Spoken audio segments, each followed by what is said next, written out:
ابلیس کی چیخیں میدان غدیر کے اندر کئی چیخوں کا تذکرہ ہوا روایات کے اندر. ہمارے پانچویں امام محمد باقر علیہ الصلوۃ والسلام فرماتے ہیں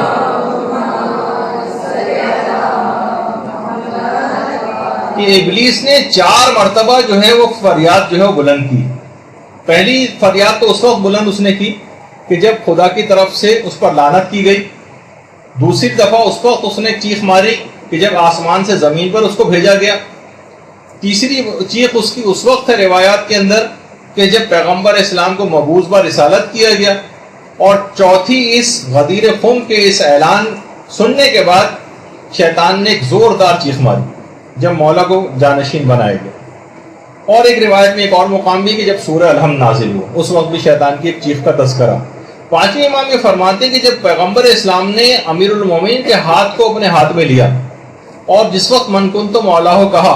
ابلیس کے گروہ کے جتنے بھی بڑے بڑے شیاطین تھے سارے اس کے پاس جمع ہو گئے اور کہا کہ تم نے تو یہ کہا تھا کہ پیغمبر اسلام کی رحلت کے بعد یہ تمام صحابہ متفرق ہو جائیں گے، لیکن پیغمبر نے تو اتنا جامع پروگرام دے دیا ہے کہ ایک جانشین کے بعد دوسرا جانشین آ کر جگہ لے لے گا. ابلیس نے کہا جاؤ جاؤ، ان میں سے اکثر نے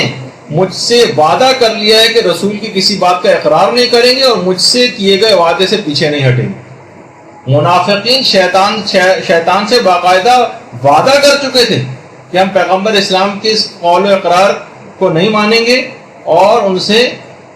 جو ہے ان کی کسی بات کو نہیں مانیں گے اور جو ابلیس سے جو وعدہ کیا اس کو پورا کریں گے. بحار الانوار کی 37ویں جلد کے اندر باقاعدہ یہ سب روایات موجود ہیں اور کتاب عوالم کی 3ری جلد میں بھی اس کی پوری تفصیل. اور پانچویں امام جملہ ارشاد فرماتے ہیں کہ جیسے ہی امیر المومنین کا ہاتھ پیغمبر نے اپنے ہاتھ میں لیا اس وقت شیطان کی ایک زوردار چیخ آئی اور تمام خشکی اور تری کے جتنے بھی شیاطین تھے سب نے اس کو آ کر گھیر لیا اور کہا کہ اے آقا تم کس مشکل میں گرفتار ہو، ہم نے کبھی اتنی بھیانک چیخ کی آواز نہیں سنی. تو شیطان نے کہا کہ پیغمبر نے وہ کام انجام دے دیا ہے کہ اگر یہ نتیجہ بخش ہو گیا تو کوئی خدا کی نافرمانی نہیں کرے گا. اب شیاطین نے کہا کہ اے ہمارے آقا تم نے تو بڑے بڑے افراد کو گمراہ کر دیا، تمہارے لیے گمراہ کرنا کون سا مشکل بات. اچھا اس وقت شیاطین منافقین کی باتوں کی طرف متوجہ ہوئے جو اسی میدان غدیر میں اعلان ولایت کے بعد جو لوگوں کی منافقین کی زبانوں پر جو باتیں آئیں گے وہ شیطان وہ جا کر سننے لگے. منافقین آپس میں کہہ رہے تھے کہ یہ جو کچھ بھی رسول کہہ رہے ہیں نا یہ اپنی خواہش نفس سے بات کر رہے ہیں، یہ خدا کا حکم نہیں. اور ایک مشہور منافق نے تو یہاں تک بات کہی کہ تم دیکھ رہے ہو اس رسول کو کہ اس کی آنکھیں دائیں بائیں کیسے حرکت کر رہی. اور باقاعدہ اس موقع پر غدیر کے دن منافقین نے توہین رسالت پیغمبر کی شان میں بہت غلط جملے کہے اور ان کی ان باتوں سننے کے بعد ابلیس نے اس کے بعد ایک خوشی کا ایک نعرہ بلند کیا. کہا کہ آدم نے تو اپنے عہد کو توڑا تھا، یعنی ترک اولا آدم سے ہوا تھا مگر خدا کے منکر نہیں ہوئے تھے، لیکن انہوں نے تو اپنے عہد و پیمان کو بھی توڑ دیا اور پیغمبر ہی کے منکر ہو گئے. اور پھر کچھ ہی عرصہ جب گزرا ہے اور پیغمبر اسلام کی رحلت ہوئی ہے اور لوگوں نے پھر پیغمبر اسلام کی رحلت کے بعد امیر المومنین کو چھوڑ کر کسی اور کو اپنا والی بنایا تو ابلیس نے روایات میں ملتا ہے کہ بادشاہت کا تاج اپنے سر پر رکھا اور ایک ممبر بنا کر بیٹھا اور تمام شیاطین کو اس نے پوری دنیا کے جمع کیا اور کہا کہ آج خوشی مناؤ اس لیے کہ جب تک امام قیام نہیں کرے گا اس وقت تک اب خدا کی اطاعت ہو نہیں سکتی. یہ باقاعدہ روایت کے جملے روضہ کافی کی حدیث نمبر 542 ہے جو میں نے ابھی آپ کے سامنے آپ کی خدمت میں پیش کی. اب علماء فرماتے ہیں کہ 2 طرح کے احتمال ہیں جو شیطان نے یہ بات کہی تھی کہ جب تک امام قیام نہ کرے گا، اس سے مراد یا تو امام برحق ہے جب تک وہ قیام نہ کرے، یا یہ کہ اس سے مراد امام زمانہ علیہ الصلوۃ والسلام کا قیام ہے کہ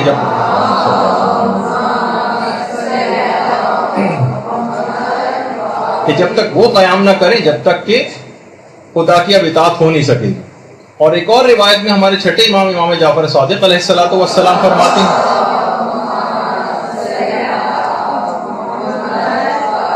جس میں ہمارے لیے بھی خطرے کی گھنٹی، وہ کیا ہے؟ شیطان کی 3 چیخوں کا تذکرہ غدیر کے دن. ایک تو جب پیغمبر اسلام نے اعلان ولایت کیا تو شیطان کی ایک چیخ کی آواز آئی، سب جمع ہو گئے. لوگوں نے جو اس کے شیاطین تھے آ کر پوچھا کہ آپ نے کیوں ایسی چیخ ماری؟ کہنے لگا وائے ہو تم پر، آج کا دن تو عیسیٰ کے دن کی مانند، یعنی حضرت عیسیٰ نے جب شمعون کو اپنا جو ہے جانشین مقرر کیا تھا۔ پھر اس کے بعد پھر شیطان نے ایک زوردار چیخ ماری، شیاطین پھر جمع ہو گئے۔ کہا کہ اب کیا بات ہو گئی؟ کہا آج خدا نے میرے قول کے لیے ایک آیت کو نازل کر دیا جو سورہ سبا کی آیت ہے، وَلَقَدْ صَدَّقَ عَلَيْهِمْ إِبْلِيسُ ظَنَّهُ فَاتَّبَعُوهُ إِلَّا فَرِيقًا مِنَ الْمُؤْمِنِينَ، کہ آج ان پر ابلیس نے اپنے گمان کو سچ کر دکھایا اور مومنین کے گروہ کے علاوہ سب لوگوں نے ابلیس کی تابعداری کی۔ اس کے بعد ابلیس نے آسمان کی طرف دیکھا اور کہا کہ خدا کی عزت و جلال کی قسم، میں ہدایت یافتہ جو گروہ ہے اس کو گمراہوں کے گروہ کے ساتھ ملا دوں، یعنی میں ان کے اصحاب کو بھی، رسول اور ائمہ جو امیر المومنین کے اصحاب ہیں ان کو گمراہ کر دوں۔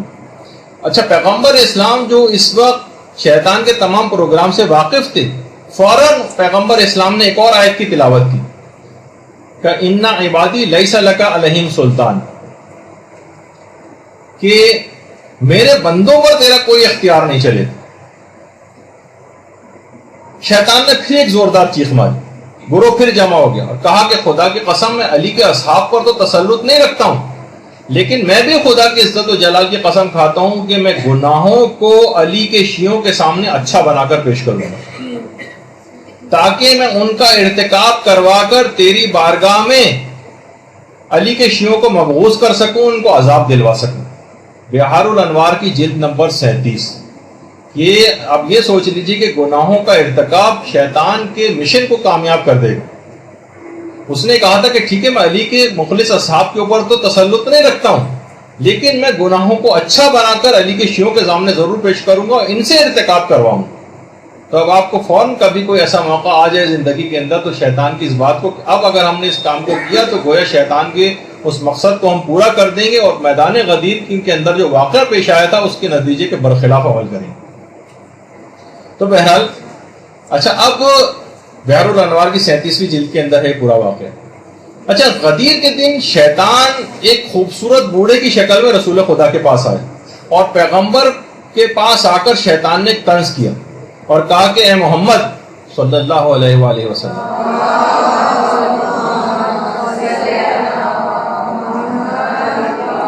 کتنے کم افراد ہیں جو آپ کی گفتگو کے مطابق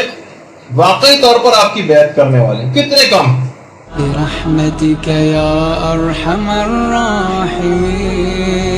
وصلى الله على محمد وآله الطاهرين۔